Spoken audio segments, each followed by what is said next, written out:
podcast. So really, I did try and mix it up, but we only did this like 4 days ago. It's weird having it so close to the other one, but this is number 9. Yeah, something like that. 9. Yeah, but it's weird because it hasn't been a month. Yeah, I've literally just realised I'm overdoing Angle Slam 8, but who gives a shit? We're just it's done. Whatever. So we said on the last one, Evolution, actually go check it out, obviously, that we weren't sure whether Crown Jewel was even going to happen and whether we'd review it. But it did happen. It went ahead. We decided to watch it, and I remember us saying that we were just going to come into this podcast and simply review the matches. However, there's a few bits. I don't think. Yeah, there's a couple of controversial bits that I don't think we can't not mention. I know the bit you want to mention. There's two. Right. Okay. There's 2 bits. Well, okay. Firstly, starting off with Hulk Hogan, who was there for about 60 seconds and then left. Yeah, he's the host, and he didn't come out for the rest of the night.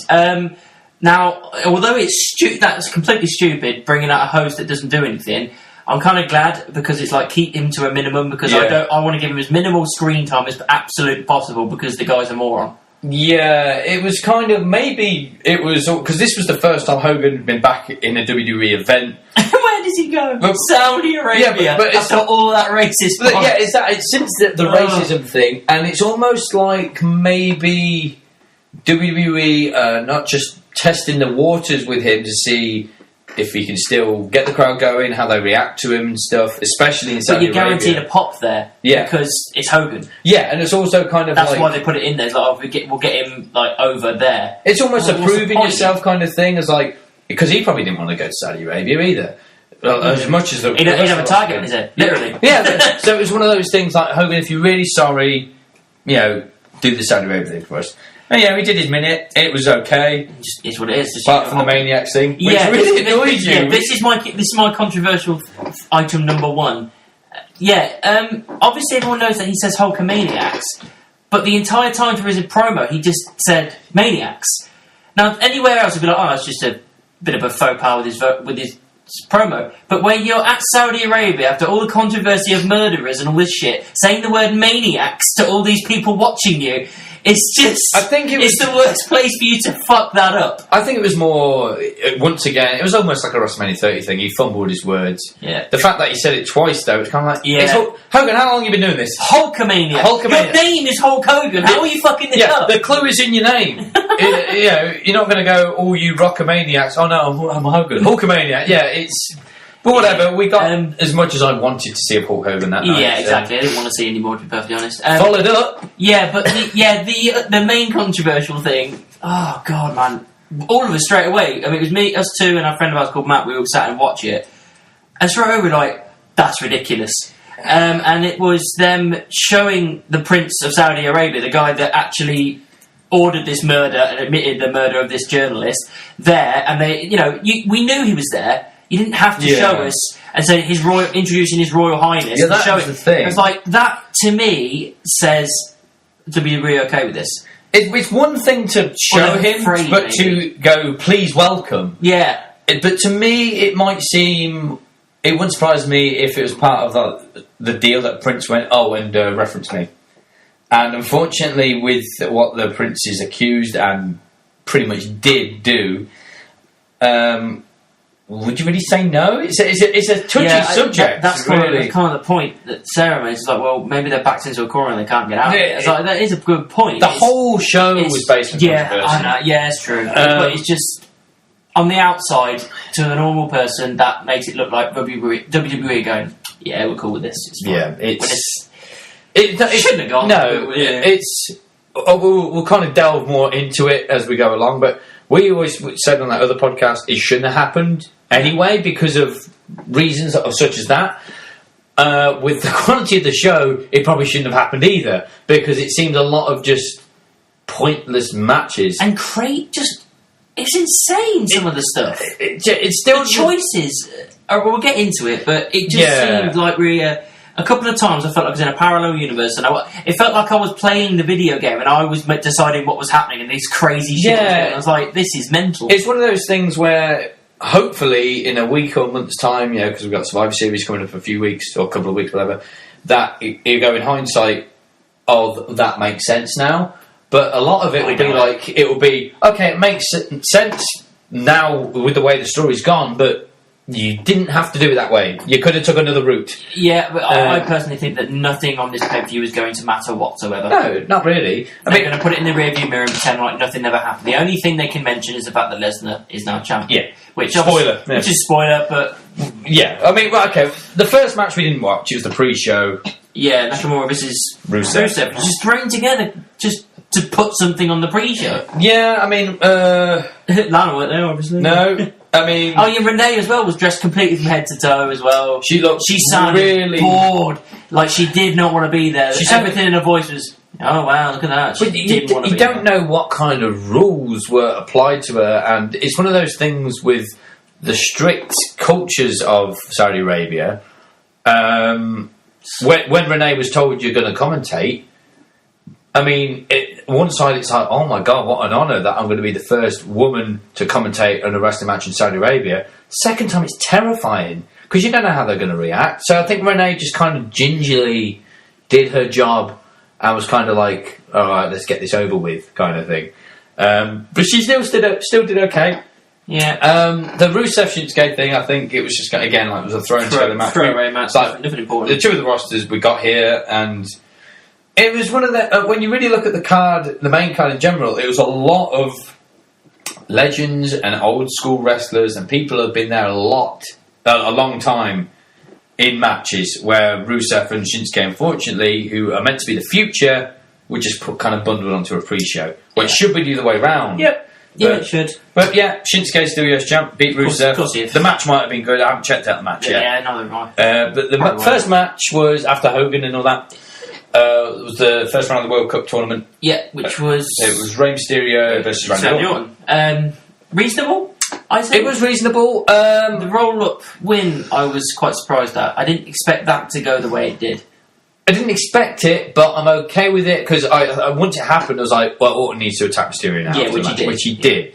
Because I know our friend Matt was kind of going, well, it diminishes Orton. He's on such a heel role at the minute. It's like, yeah, but on the other side, you don't want to diminish Ray. He's just come back. Yeah, so it's a lose-lose situation, really, with putting those two against each other. But it was orchestrated perfectly. Orton didn't lose, like, a whole... quick roll-up. Yeah, it wasn't like Rey Mysterio kicked his ass, so it stopped his momentum of a badass. It was just that it took Orton off guard. Yeah, Orton was pissed off, and to keep his heel momentum going, he attacked Rey afterwards. Yeah.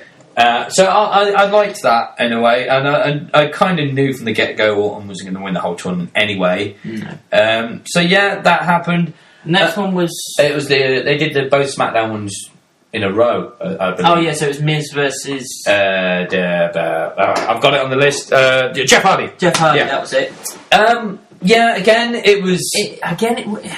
There wasn't anything really of note. No. To me, I don't remember much. Well, this really, is it. As far as like anything that stands out or makes me go, yeah, that spot was good. It was just... What stood out was the clean win. Yeah. There was no like shenanigans no like rake to the eye or I think at one point Miz did try and put his feet on the rope, but the ref caught him. But as far as the actual victory, he hit the skull crushing finale, and that was it. It was a fair, it's good for Miz. Fair victory. Yeah, I think this was the problem from the get go. Of we were saying through the night, like they're building it like a pay per view, where it should be built of what it was originally planned to be, of a kind of network special house show thing that they're airing because it's in a country they don't usually go to do WWE shows. They pushed it as a pay-per-view, but the matches came across like it was house show matches. That was the problem. It felt like, even though it was a World Cup tournament, it felt like it meant nothing. And the quality of matches... Just like you just win a cup. Yeah. You know what I mean? So I said they should have done what they did with the Women's Battle Royal at Evolution. Have a title opportunity at the end of it. Because then instantly I care more. Yeah. There was the dynamics here was like, a lot of the roster probably didn't want to be there. So they probably weren't having their heart in it either. To the point that subconsciously might be going, let's purposely be crap so hopefully they don't call us back here. On the other side, on like the weekly shows, the pay-per-views, when you're on a pay-per-view, you want to be going, right, let's steal the show, let's tear the house down. On Raws and SmackDown, you're there, well, I want to prove myself, I want to be part of the pay-per-view. With this, it was kind of like, it's a paycheck. Let's just go out there, do a standard match and go. Paycheck. Which was for most of the matches. Which you could tell. Yeah, so Miz went through. Then it was the SmackDown? No, they did the first round of the World Cup all in one go, didn't they? So Dolph... right, okay, so it was Dolph... Oh, sorry, no, it was Lashley... Lashley Rollins, yeah. That was it. And that was a better match, but that's because Rollins is in it. Yeah, I'll admit that maybe we weren't paying attention as much. We were kind of drinking and talking at the time. Pizza. But yeah, but we obviously we're there to watch the show, so we were doing it. Looking back at highlights, it looked better than I remember it. But this is kind of going back to what we said with the fan thing.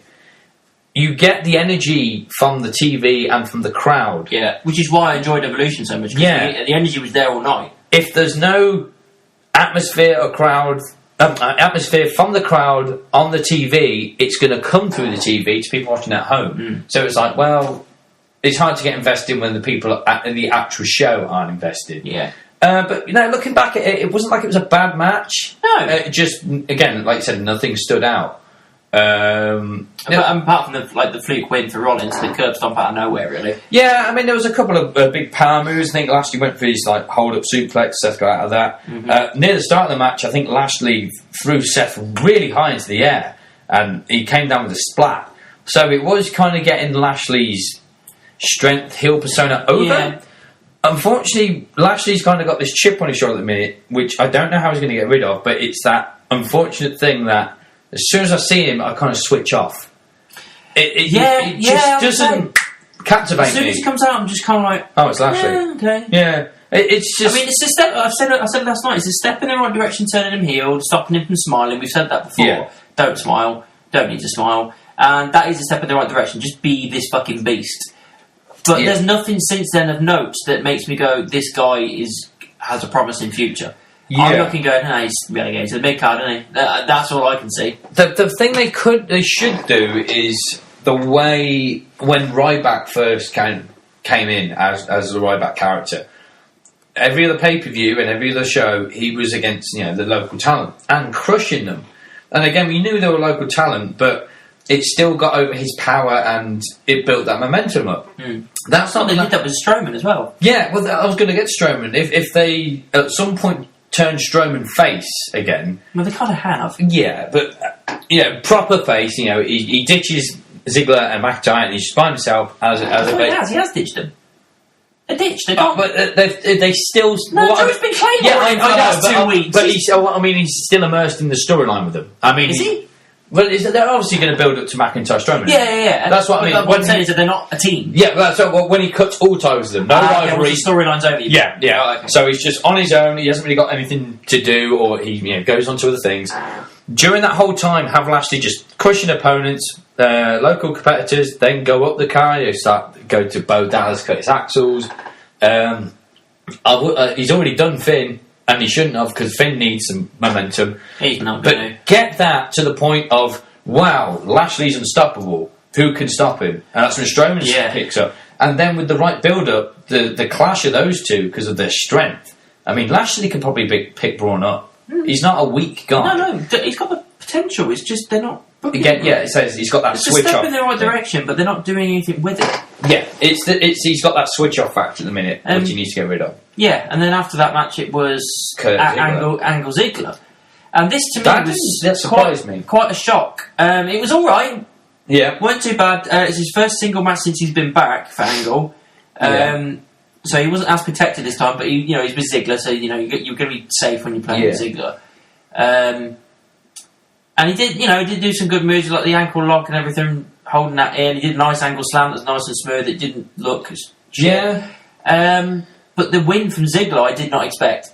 He hit that zigzag, and I thought Angle's going to kick out here, and it just didn't happen. I was like, wow, I really just not. I mean, don't get me wrong, it's building Ziggler up great, but I thought he signed a contract to be relegated to the mid card to push the new talent, and to beat Angle. Maybe I don't know what.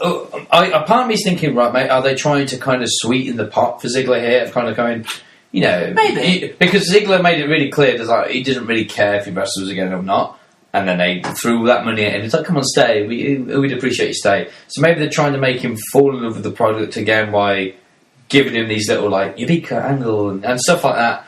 Okay. With Kurt, I think, maybe, for all I know, and it wouldn't surprise me at all if they approach Kurt and goes, do you want to wrestle in Saudi Arabia? This before the controversy and stuff.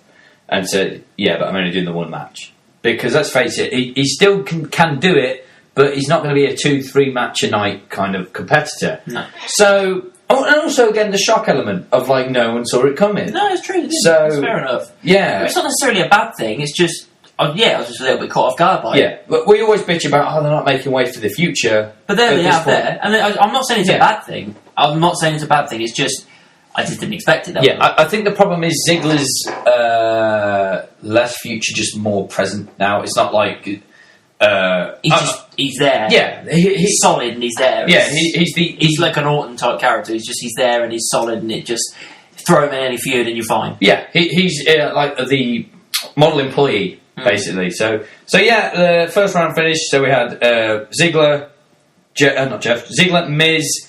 I forget the other fucking competitors now. Ray and Seth go through. Then I think it was the SmackDown Tag Titles. Yes. Which I didn't even know was happening. No, I don't know. Okay. The only thing of real note was the entrance for Nudo when they came out on a flying carpet, and it took longer than fucking take the entrance. That went on forever. But it was funny. It wasn't a bad match again. Yeah, it was, but they're always, even when they're not great matches, they're always solid matches with New Day, and the Bar always do pretty well. Yeah, they deliver. Yeah, and it was alright, it was a decent match. I think it's a kind of match that could have headlined SmackDown type match, that kind of feel. Did enjoy it. Yeah. Got exactly what I expected, interference by Big Show, and then they pick up the win and retain. I expected that, and it happened. Yeah, so it was a little bit stock, but it did what it did. Yeah, it was one of them, as good as the match was, because New Day had a lot of momentum in the match at one point. Yeah. But it was that kind of like, like you said, they do deliver. New Day and the Bar always deliver, so you're used to that now. But it's like, we've seen you do better. It's not a negative. It's just a fact. Yeah.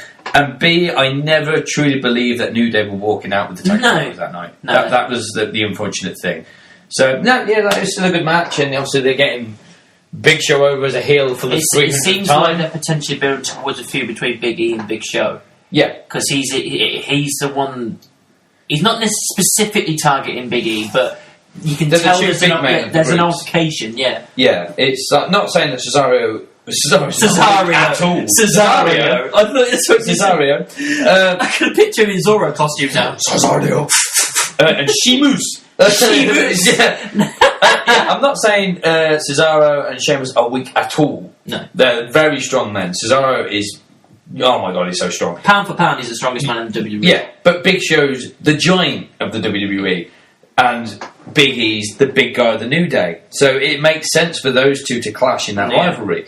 And I think wrestling ability-wise, Sheamus, Cesaro, Xavier and Kofi would bounce off each other better anyway. So those two can do their own thing in Big Show. Then I think it was the semi-finals of the World Cup. Yeah, so you had Rollins versus... Who was next? It was Ray versus Miz. Yeah. Again, I think it was a clean victory. It was a clean victory, and again, I was quite surprised, but I'm not against it. Yeah. It was another match that I can't really remember anything specific of note. I remember the slide through the bottom rope and hitting the floor. I remember that. That's all I can really remember. And then he got a clean win with the Skull Crusher again. And so Miz goes through. And I'm fine with it. I mean, it doesn't really diminish Ray because he got beaten up beforehand by Orton, so it's kind of like... And he's the little guy, so it's like, it'll just come up with the excuse the next day, go, I just came up short, I'll do it next time. They didn't really play on the injury enough, though. No, that's they could what have made more sense. If Ray had, like, I don't know, maybe not the 619, but gone for, I don't know, some kind of move, maybe the West Coast pop from the top rope, as he went to jump, he just like held onto his ribs or something.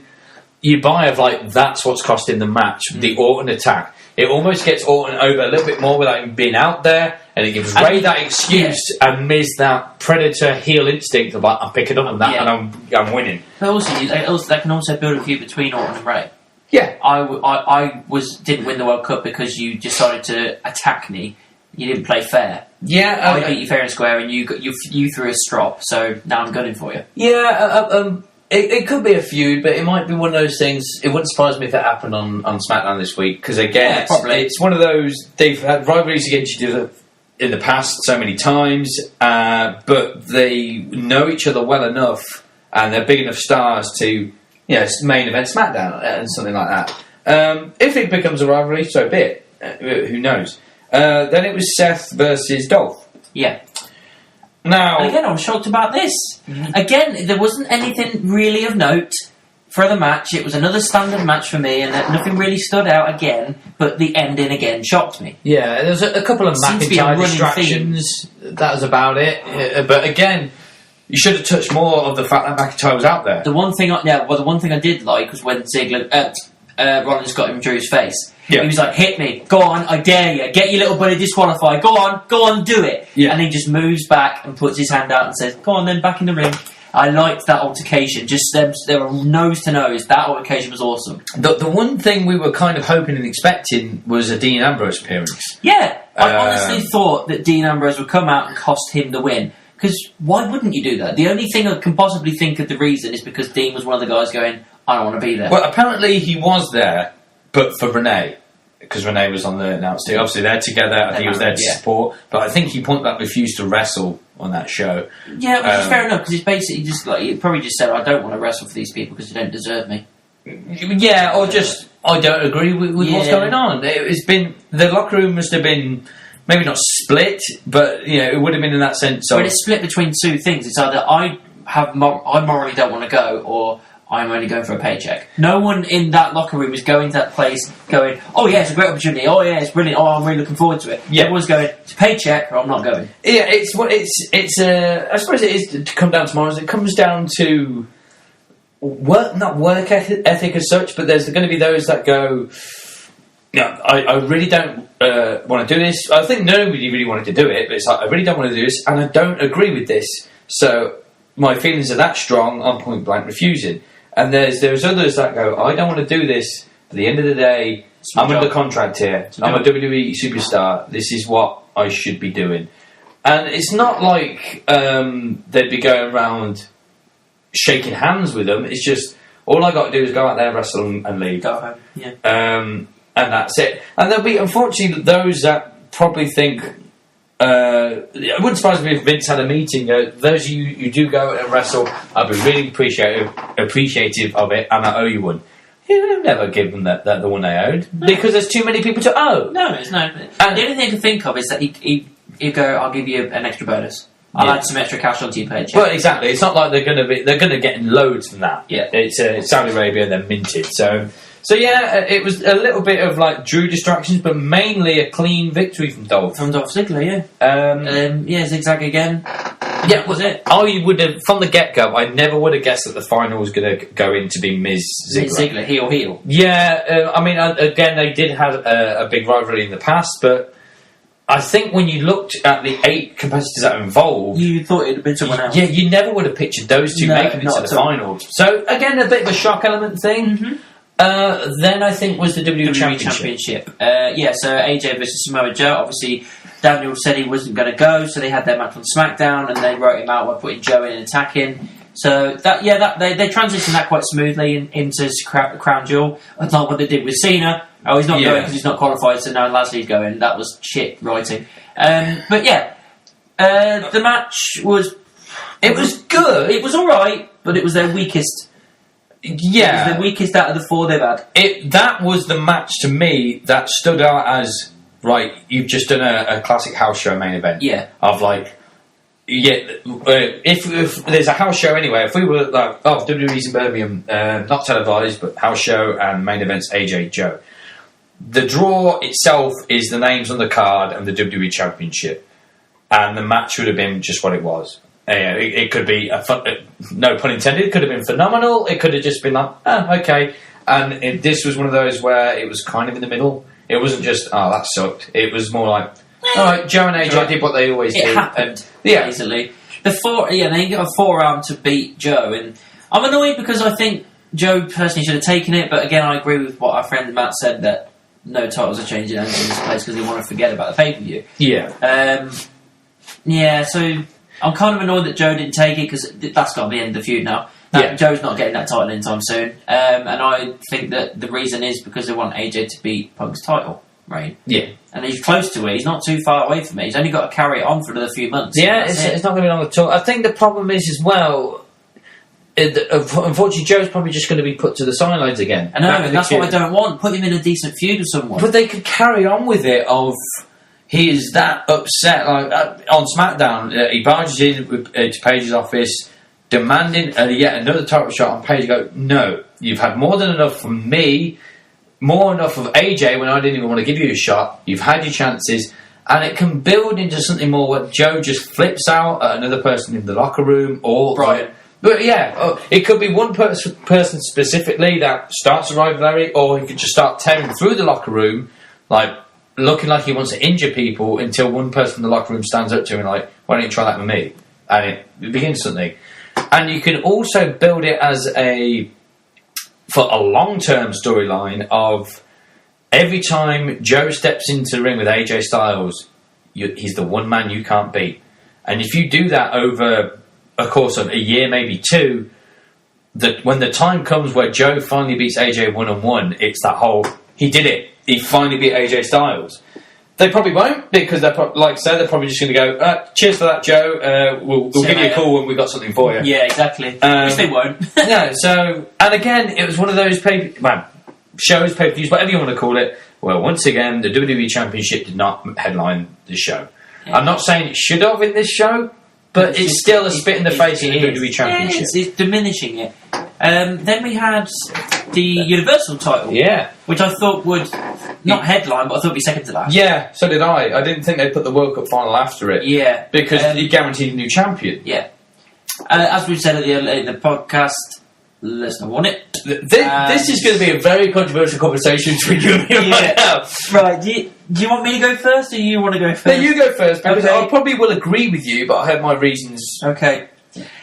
I flat out do not agree with this result in any way, shape or form. I've already said it before on the other podcasts about my reasonings for it, and it's to do with the fact that you just can't put it back on Lesnar. One, because you're never going to see the title, and two, you've just had it on Reigns, the person who took it off him, he's got it vacated because of leukemia. You put it back on someone that's not even going to be there, and it's just...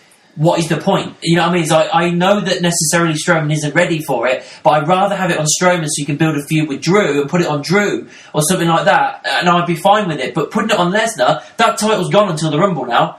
I don't think it's coming back until the Rumble. He's at Survivor Series, isn't he? Is he? He's going against AJ. But he's going against AJ. It's not a title defence. This is my point. It's not going to be defended until the Rumble, and that is ridiculous. And I don't agree with it in any way, shape, or form. It makes no sense. Brock Lesnar does not need that fucking title. It's Brock Lesnar. Anytime someone says the words Brock Lesnar, you are going to watch that pay-per-view. The title doesn't need to be in the feud. That title needs to be somewhere else with someone that needs to be elevated, like Drew, like Braun, or someone new. Not on Brock Lesnar. He's got enough accolades. He doesn't need that fucking title.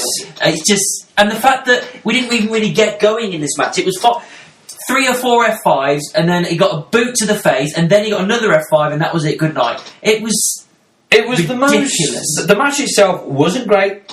But it was the most alive we were during the whole night. No, the only time I was alive was the fact that when he kicked it, because it was so out of nowhere with this F5 straight away, because Baron hit Braun with the title in the face, then it was straight into an F5. We were all shocked when he kicked out, because we generally thought it was going to be a 1 F5 squash. So that's the only time I was invested, but I was invested because I wanted Braun to win, but when you sit back and actually look at it again, it was crap. It was, the match itself wasn't extraordinary by any means. But what I saw, I was interested in the fact that I didn't see that Corbin thing coming at all. No. So that kind of shocked me. It did not weaken Braun because of the amount of F5s he kicked out of. No, I'm not saying it weakened it necessarily. It doesn't. A lot of people saying online the reviews it's potentially buried Braun. So no, no. He kicked out of a lot of F5s. Kicked out of more than the Undertaker did. Yeah, it's one of them with Brock. The reason that I don't mind with Brock having the belt is whether we like to admit it or not. Don't get me wrong, I want that Universal Championship to be on Raw, but it's more of a treat when it's there, which I know it shouldn't be before you say it, but when it's there, it's like, alright, the champ's here. It gives that almost another level of prestige. Doesn't to me, not anymore. It did, but it don't anymore. This is no knock to Roman at all, but he won the championship at SummerSlam. Again, it's the whole great. It's back, and Lesnar's not champ, and brilliant. But since that time, apart from maybe the one title defense against Finn, when has he felt like the Universal Champion? I know they threw him in that Shield storyline, so it probably wasn't his fault. I bought into him being a Universal Champion. I just thought, again... More enough, anyway. It might have been enough for Roman to do it, but we can't go into that match of thinking about, what about Roman? Unfortunately, right now, Roman is not on WWE TV, so we need to just accept that. No, I know. And not involved. And I'm not saying that that's the sole reason why Lesnar shouldn't have it. But like I said, it's down to the fact that that's just a contributing factor. Lesnar shouldn't have it because he doesn't need it. But I think also as well, if Roman wasn't ill and the triple threat match went through, I think we can all agree Roman would have walked out of Crown Jewel with the championship. Yeah. So it's one of them where you can't. If they're gone right, Roman's ill. It's just the two of you, Braun. You're going to have the belt. It would have felt more that he's only getting it because Roman's ill, not because it's his time. Yeah, and Brock is a. I understand that, and I potentially would have had the same opinion. Yeah. We all would, but you want a full timer there? Yeah, I want a full timer. I want that belt on Raw every week, and I also want potentially someone's career being elevated. Yes, it might be at the expense of Roman, but unfortunately falling ill. But it's putting a new storyline together. They'll put a new storyline together now with Braun and Drew probably eventually. Mm-hmm. But you're not going to care about it as much if the title's not involved. You'll enjoy the fact that these two behemoths are going against each other. Yeah. But if the title's involved, you instantly care more because the stakes are there. You're going to go, is Drew going to walk away with this? You know, and I mean, I know Survivor I can't Series. be that invested. At the minute, I know, again, it's one of those things, like I said before, a lot of this is like, why did they do that? And then in a few weeks, it might be, right, that's why they did it. But the difference with that is with Lesnar, I can see see the outline already. You're probably right. I mean, they put it on him because it's safe. But yeah, that's the reason. That's not right. I know it should be. But why would you put the belt on someone that isn't safe? Because you got to take a chance every now and then. To me, it would have been one of those moments where it was like, Braun's the champion for the first time at Crown Jewel. Fucking hooray. The very next night, fucking hooray. The very next, not next night, but the very next Raw, it just would have felt like Braun, where at the minute, Brock's coming out, it's like, I'm only holding it because Roman's not here. I agree that's the case. It would have been the case with whoever won. With Braun, it would have felt more like he's carrying the belt as a prop more than him being championship material. Where Brock is championship material. Like you said, I know people will tune in. If Brock Lesnar's on the card, whether he's got the championship or not, they're going to tune in. But getting that person over you're talking about, how much, not just becoming champion is going to get him over, but beating Brock Lesnar to do it. And but this is another crux in the problem with this. Who's the one to beat Brock? Because it proves that Strowman ain't the one to fucking do it. So who is? The thing is, legitimately, when you look at like wrestlers, who do you legitimately think that can beat Brock? And the problem is, you've got to make sure that they're legitimately able to beat Brock soon. Because otherwise, we're going to go through this whole cavalcade of bollocks again, where every single time he does decide to appear and put that belt on the line, he's going to beat them in 5 minutes, and it's going to keep happening until someone eventually beat him. Look how long it took for Reigns to finally take it off him. It took him 4 years. Yeah, but again, we didn't want Reigns to be champion. No, I know he didn't, but I was at that point where I was happy with him being champion because it means the title's on Raw. Yeah, I understand. It was a lot. This is what kind of one of the reasons I think they might have thrown the belt on Brock, because we may not like it, but we're talking about it. Yeah. Where if Braun in the other universe, Braun had won the other night, the universe champion, would have been like, Braun won, good for him, and we probably would have moved on already. Controversy creates cash. I suppose, but if you want to go for controversy, have Braun win, and then the second he celebrates, get Claymore the shit out by Drew. Or because he won and then he got Claymore. That's awesome. Or do what we said from the get-go of like, since I don't think we said it after the WWE Championship match had finished, but the fact that AJ had beat Joe clean, then the Universal title could have been no contest. They could have destroyed the ring, destroyed each other, whatever, interference, and then worry about the Universal title later. maybe the one reason they didn't is because they knew Survivor Series was coming up and they needed a challenger for AJ. What I'm hoping for, because you're saying who could challenge Brock. There's only one person that comes to mind for me. Oh, Braun again? Or, no. Well, the thing that they're throwing Drew in That's there... the person that yeah, this is where they could finally build someone up. That's the thing, you've got months of build-up. You can't just throw him to Lesnar and have him win straight away because he doesn't feel legitimate. Yeah. You have to have him go through someone like Strowman first. And then you go, right, but if he can beat Strowman, I think he can beat Lesnar. You need to give us a reason to think that's what I think is going to happen. But that means we've got a few months at least of Lesnar being champ. I don't want that. I want him losing it at the next pay-per-view, but we know that's not going to happen. Well, the time's not on the line. Exactly. I think what should happen, because hopefully, I know Brock gets a lot of jip, and rightly so for certain things, but once again, we all know Brock don't give a shit what we think of him. That's what angers me more. He gets me. I know he doesn't give a shit. Shouldn't give a shit what people think. No, I know, but I know it's that the fact that he doesn't give a shit about anyone else, and he's there for a paycheck. I think he does to a degree. He gives when he has an opinion on something himself, and they go, "Well, I don't agree." He will be the first. "Oh, well, I don't give a fuck what you think." But I reference the fact that once the whole WrestleMania 30 thing happened with Taker, and Taker was in bad shape, went to hospital. Lesnar went to hospital. Yeah, and I do have a lot of respect for him for doing that. Yeah, and he sent his wishes out, best wishes out to Roman Reigns. Did he? Yeah, he did. Because I was trying to find it, and I didn't know whether he did it. I think it was like a self-filmed video somewhere. No, but that's nice of him because I didn't know he did that. Yeah, I think hopefully because it's kind of well known now that it's imminent that Brock's return to the Octagon is coming. Anyone can hear popping, by the way. There's fireworks. So sorry, it's firework night. Yeah. Weekend, whatever. It's quite well documented that Brock's return to the Octagon is imminent. Yeah. So, hopefully, even though it probably did come down to a little bit more money from Vince's pocket, Brock might hang around a little bit more. And if this is the case, I think this is what should happen. Because no one thought, after SummerSlam, people thought, that's it, him until next year. But he was there at Hell in a Cell, not wrestling. He did Crown Jewel, and now he's at Survivor Series. If they do it right, because AJ Brock happened last year as well. Great match, which is why I'm thinking they might, catch lightning in the bottle twice. Hopefully. But AJ should win. It might not be clean, but what would make more sense to me now is if where Brock's going in for the kill, Braun's music hits, distraction, AJ hits him with the forearm, and that's it. I'd go for 2 forearms. Yeah, maybe with the first one, he stumbles around and he goes back to the next rope, jumps and goes again. Or the full-on takes him down and then does the Styles Clash. I don't think he could do it with Lesnar. But if he could, how awesome would that be? If he planted him with that Styles Clash, I'd be going fucking nuts. Yeah. I'd be throwing shit all over the place. I don't know whether he can do it. Which would be awesome because, again, it gives more credit to not just the WWE Championship itself, but the champion. Because AJ's kind of declining at the minute. Yeah, you giving that victory over Brock is like he's still championship material.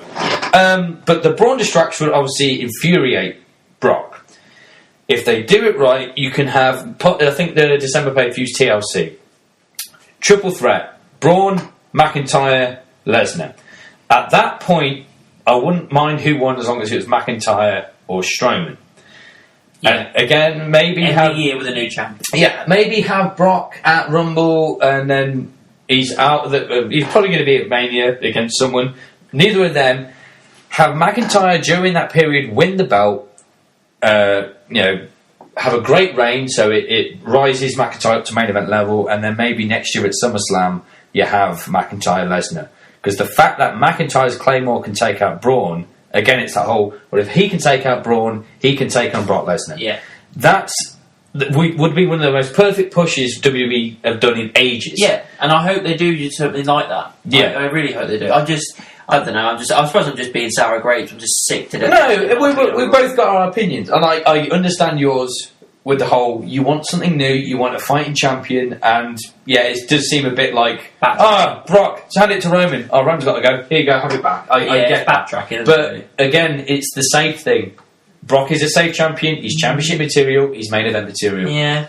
That match was a good 20-minute slog of talking there. Told you it was going to be a controversial chat between us. On to the next controversial match. Oh, the World Cup. This was ridiculous. I literally was like, what is going on here? What is happening? Right. Okay, if you don't know, the 8 competitors of the World Cup were Seth Rollins, Bobby Lashley, The Miz, Jeff Hardy, Rey Mysterio, Randy Orton, who else? Shit. Kurt Angle, and there's 8. Fuck. I can't remember the last Who we just spoke about? I can't remember. Miz, Orton, Ray, Jeff. Is it Jeff? Yeah, right, yeah, there you go. Right. Whittled down to 2, and it was Miz, Ziggler. And then Miz just suddenly hurt his leg and couldn't continue. We're like, what the fuck is this? Kayfabe, by the way. Obviously it wasn't a real injury. Yeah. He's like, I've never been injured. So who replaced him? Shane. Oh! Shane just took off his fucking shirt and just in his vest top and his fucking jeans, got himself into a match with Ziggler. And don't get me wrong, I'm not saying that I like Shane. Shane's great. Yeah. And he proved that he can do a wrestling match when he did it with AJ Mania. I'm not taking anything away from the guy. But the whole point of the World Cup that it was building was just to whittle it down to these last 2, and whoever does it is the best in the world. Yeah. That's what they've been saying. Every promo ended with best in the world. Every promo to this point. If you get that cup and you win, you are the best in the world as far as WWE is concerned. Yeah. And Shane fucking won with a coast-to-coast on Ziggler. I mean, it's so much that Vince is going, well, you know what I'm going to do? My son's going to be the best in the world. Fuck you, that's why. And it's just, right. What is going on in that senile little man's head? What makes sense to me? I was in a parallel universe. I was having an out-of-body experience thinking, am I actually witnessing this? Or have I fell asleep and these 2 are watching this alone? Because I don't know what I was seeing here, but it was insane. What I took from it is... this is obviously a build-up to Survivor Series, but on the same card, it's kind of like, okay, you're doing it for Survivor Series build-up, but couldn't you done it a different way? Any other way at all. Like Matt said, it goes, well, that's now just made... The World Cup tournament took a good half of the show, if not more. And building up to what in Raws and SmackDown as well. It's completely wiped the slate clean with that. Like, that now means fuck all. Yeah. And, Shane might have won the thing. He is not a full-time wrestler, and despite having that trophy, no one is going to buy that he's the best wrestler in the world. Nobody! Number 2, he came in fresh. Ziggler had wrestled 3 matches before, so it wasn't like... It's unfair! Yeah, it wasn't like Miz has wrestled 3 matches. Unfair. Yeah, it's not like Miz has wrestled 3, Dolph wrestled 3, they're equally as knackered. It's Shane hasn't wrestled at all tonight, Dolph is already fucked. And... From just as a standpoint from even before the tournament began, it was never the World Cup. It was the American Cup plus Rey Mysterio. Featuring Rey. Yeah, it was so. Hopefully, they will really bring it to a decent storyline for Survivor Series where Corbin goes, "A, that's bollocks," and Shane just be, he might agree, go, "All right, I'm not the best in the world, but we got the World Cup thing on SmackDown, good for us." And then it can build up to like, well, Corbin going, that's bollocks, you don't deserve that cup, and then Team Raw versus Team SmackDown will evolve to Survivor Series. Right. Because they've got to do it quick, they've got 2 weeks. So they are kind of clutching it. This is the problem of having too many pay-per-views. Yeah. You clusterfuck everything. You go, you don't focus on the... I feel like the network-only exclusives, like they're meant to be, the Crown Jewel, the Super Showdown, this kind of Great Royal Rumble, these network exclusives... Personally, I feel they shouldn't have anything to do with the storyline. No, they should literally just here's someone with going against someone. It's got nothing to do with storylines. There's no build-up or anything like that. It's literally, you promote it, but you don't do it with the other storylines. You don't put them in together. You just go, right, well, we've not seen this before, so let's have that. Just keep it completely separate. That's what... They kind of worked with the Greatest Royal Rumble, because it was kind of like... The 50-man Royal Rumble, the Royal Rumble is associated with the winner goes to WrestleMania. Yeah. This wasn't anything about that. It's like, it's going to be 50 people, and you win a belt at the end. Great. So it was more about the fun match of the 50-man Royal Rumble. The Lesnar-Roman thing, you could see it as another chapter, but it was kind of like, they're going to fight again, and to make it fun, here's a steel cage. So they orchestrated that well. And the same to a degree with Super Showdown of like, we're going to have all these matches, and this means nothing, but we're going to have these 2 legends, Triple H, take a fight again. Yeah. But again, they've made it mean something when he didn't need to. So this... But they focus too much... The reason the Royal Rumble and the build-up to Mania is good is that's what the Rumble's there for. It's a stepping stone. Yeah, as soon as the Rumble's finished and you got the Rumble winners, the road to WrestleMania begins. There's no road to anywhere else in these pay-per-views. It's always kind of like, oh shit, okay, Evolution's next. We've got to do this for Evolution. We've got to do that for Evolution. Evolution's here. We did it. Great. Oh crap! We've got Crown Jewel in 2 weeks. Yeah. Shit! Crown Jewel. Crown Jewel's done. Great. Oh shit! We got Survivor Series. Think ahead. I know. I know that's what they're kind of doing. Hopefully with this World Cup crap, but you can't see the wood through the trees at the moment. Yeah. You know, you just got. I don't know what they're intending with this. It needs to be more than a 2-3 week build up to have a decent storyline. Yeah. Case in point, you can't get invested DIY in NXT. That was a year-long build-up, and was it awesome? It's fucking amazing. But again, Vince don't watch NXT, so he wouldn't know fucking good wrestling show if it smacked him in his grapefruit. so yeah, Shane went around celebrating his tainted victory. Fucking ridiculous. Main event was obviously DX versus Brother Destruction. Better than the Super Showdown match. I will say that. I'd say it was the same. I thought the Super Showdown thing had so many more just slow botches. Yeah, there was a couple in this one. The one where Triple H and Taker kind of walked together. That was the worst one because it was that kind of like. It was so scary. It was like who's Irish slipping who? Who's leading?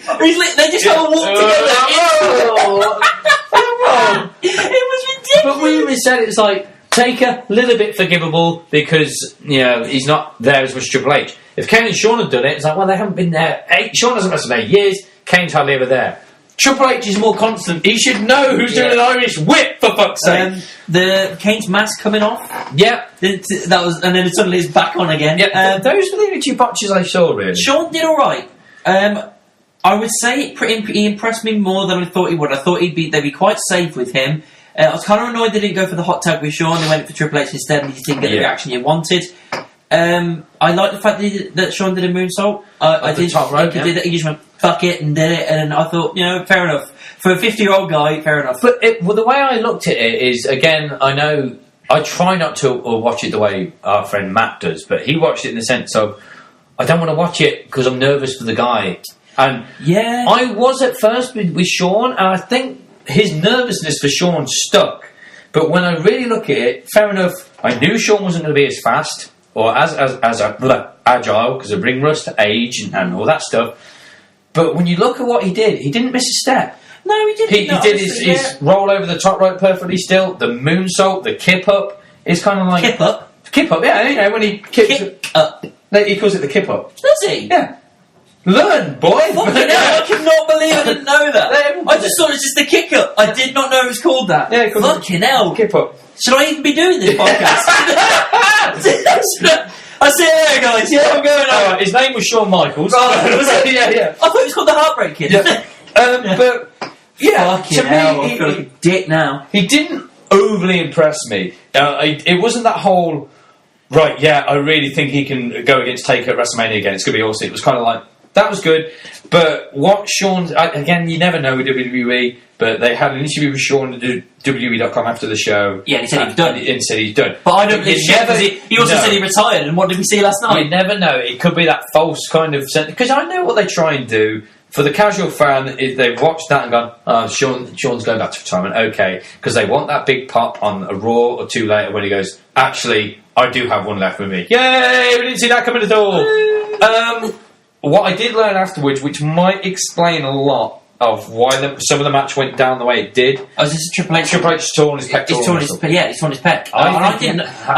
Credit to him, didn't know. I think it happened when Kane choked something through the table because he was down for a long time. I didn't notice him struggling with it at all. So fair enough to him because I didn't see it. No, he did that spine buster to Taker later on perfectly.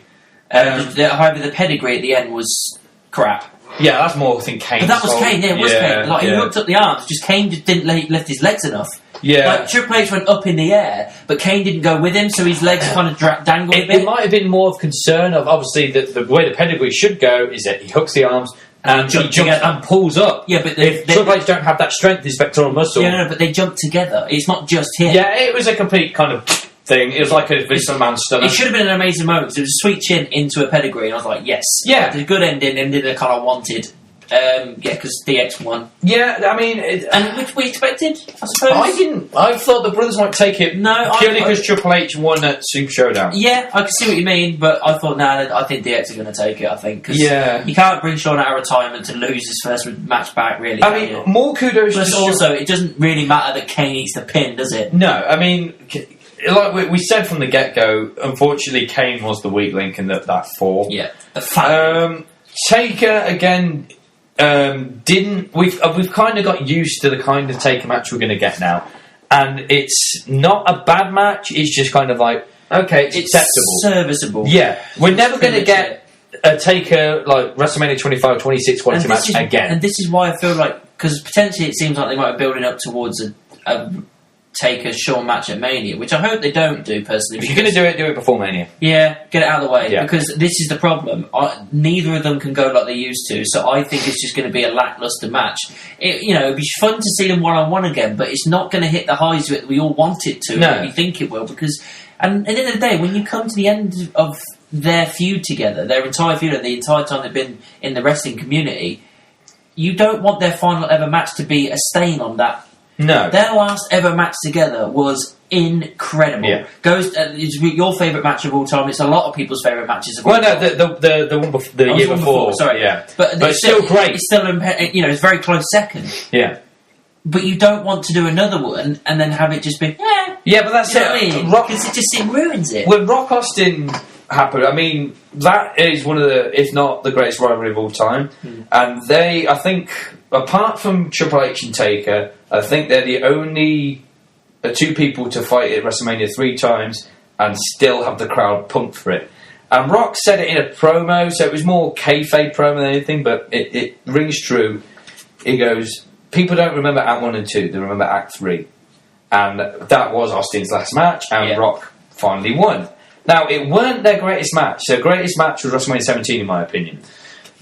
But again, you do remember the last one. And there is no way in hell that if they fight at WrestleMania 35, it's definitely going to be the bottom of the 3. Yeah. Because they cannot compare to 25 and 26. Because at the end of the day, you need a conclusion. Every story, you need a conclusion. So that conclusion needs to be good. Yeah. Because if we watched A New Hope, Empire Strikes Back, and then you watch Return of the Jedi, and Return of the Jedi was shit, you'd go down saying, that trilogy wasn't as good as it should have been. Yeah. They peaked in Empire. Yeah. And personally, I think Empire is the best out of the 3. But Return of the Jedi is still a really good film. And it's the same thing. You need to have a good, serviceable ending. It doesn't have to be better necessarily, but it has to be good where you go, awesome, enjoyed that. You know what I mean? But you guarantee that ain't happening with Shawn and Taker. So I could answer the Star Wars thing, but I won't because it would just go from a wrestling podcast to a Star Wars thing for the next half hour. So yeah. I may not know shit about fucking Shawn Michaels and wrestling as much, but I know my shit about Star Wars. Yeah, Darth Vader can kip up anytime. I think the way, if they're going to do it, I think the old adage of strike while the iron is hot has to happen. Yeah, you've done the Super Showdown thing, you've done Crown Jewel. If you're going to wrestle, do it at Survivor Series, because yes, they're old guys now, but I think it rings true that should headline the pay-per-view. And it's almost full circle for Taker, because Taker debuted at Survivor Series. So it's kind of like, almost, it might not be like, oh, Shawn's going to retire Taker like he did to Shawn at WrestleMania. But Shawn now doesn't have to beat Taker at WrestleMania. It's more about Shawn still wants to beat Taker. So it doesn't matter where. Yeah. So if Shawn does have... That's the same thing with Triple H, isn't it? He beat Taker at Super Showdown. It doesn't diminish Taker because he didn't beat him at Mania. He just wants to say, I beat him. Yeah, but it was about the streak back then. The streak's gone. I mean, even though it was kind of crap acting, when Triple H beat him at Showdown, he had that emotional, like, I've done it. And you can build that storyline up of Shawn going, I saw how happy Triple H was and I saw that pressure and weight come off his shoulders when he won. I want that. I cannot end my career without beating The Undertaker. And it would make sense while Shawn's got... Because, that was a good warm-up match. The ring rust is kind of worn off because he's shown what he can still do. He's proved it to himself. He knows what he might have to improve on and all that stuff. Have Shawn Taker at Survivor Series and have Shawn beat The Undertaker. Yes. And then I don't want to see Taker again till WrestleMania. Yeah, so... speaking of old, it was so distracting seeing Shawn with bald head. Yeah, it was kind of like a sweaty morph. Yeah, it was weird seeing the two of them next to each other because it just looked like two dads at a fancy dress party. You know what I mean? That was an unfortunate distraction. I mean, I know he was balding, which is why he... But he cut his hair short. And I looked at him and, that looks alright, it's alright for his age. And then literally like 3 weeks later, he's bald. I was like, what, you fucking bailed on that haircut real fucking quick. Again, I've always said wrestling's a weird company, and image is everything in this day. And Triple H rocks the bald look, but I don't think Shawn can. But again, it was like when Triple H first chopped off his locks, it was like, because I'd only ever known Triple H with long hair, it was like, whoa, but you adapted it quite well. When Taker revealed his bald look at that Mania, they built it into the storyline, and the shock value when he threw his hood back, you're like, whoa! But you got used to it real quick during the match. But with Shawn, it's like watching a 40-year-old sweaty bollock wrestle. Look, like I said yesterday, his fucking forehead looks like Thanos' chin. Yeah, it's... I mean, Shawn, I know you kind of gone, well, they can pull off the bald look, and so can he. You cannot. And unfortunately, what I miss is during all those, like, kip-ups and all that stuff. When he did kick-up, right? Whatever. When he sprang up, he'd always, like, land on his feet and swing his hair back, and it was a cool image. Now it's kind of like, bald! Shine! It's just a glare going past you. Like, oh, what was that? He's blinded me! So, yeah, Crown Jewel happened. That's it. Score-wise, what are you giving it out of 10? Oh, shit. Sorry, I'm dropping my balls. I'll give it a 4. Yeah. Because, again, the World Cup... The World Cup itself was a lacklustre tournament. The tournament meant nothing at the end. I was going to give it a 5, but after kind of sitting on it for the last 24 hours, I'm going to say with you 4. Yeah, again, like we said, the Brock Strowman thing we were invested in because of the shock values of the F5, but you peel it back, it wasn't a good wrestling match. Joe, AJ was good, but it was just standard. So basically, everything was either just pointless or ridiculous. Yeah. And that's... not good. The reason considering this is the return of Shawn Michaels, you thought we'd be more pumped and more fucking psyched, and at the end of it, we're kind of like, once again, bad build-up. Yeah, I think I would have probably gave it less if it wasn't for actually the DX Brothers Destruction was a lot better than I thought it was going to be, purely because Shawn did okay, and again the Joe AJ thing, it was quickly thrown together. But for a quickly thrown together match, they did good. It was a good match. But like I think Matt said, it was more like a SmackDown main event kind of match than a pay-per-view match.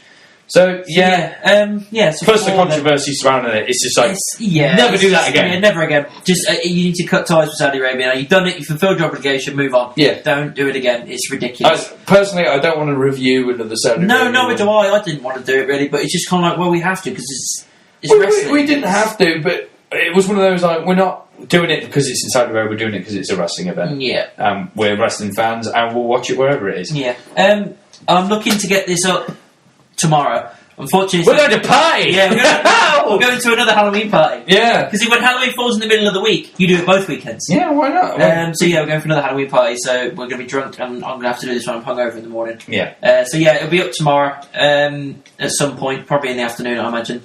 Yeah. So, like, subscribe, and we'll be back in 2 weeks for Survivor Series. I mean, you'll be dancing in the back of us, I tell you. I'll go quick, because I'm going to let out a giant fart. I don't want to be in the microphone. So on that note... Bye!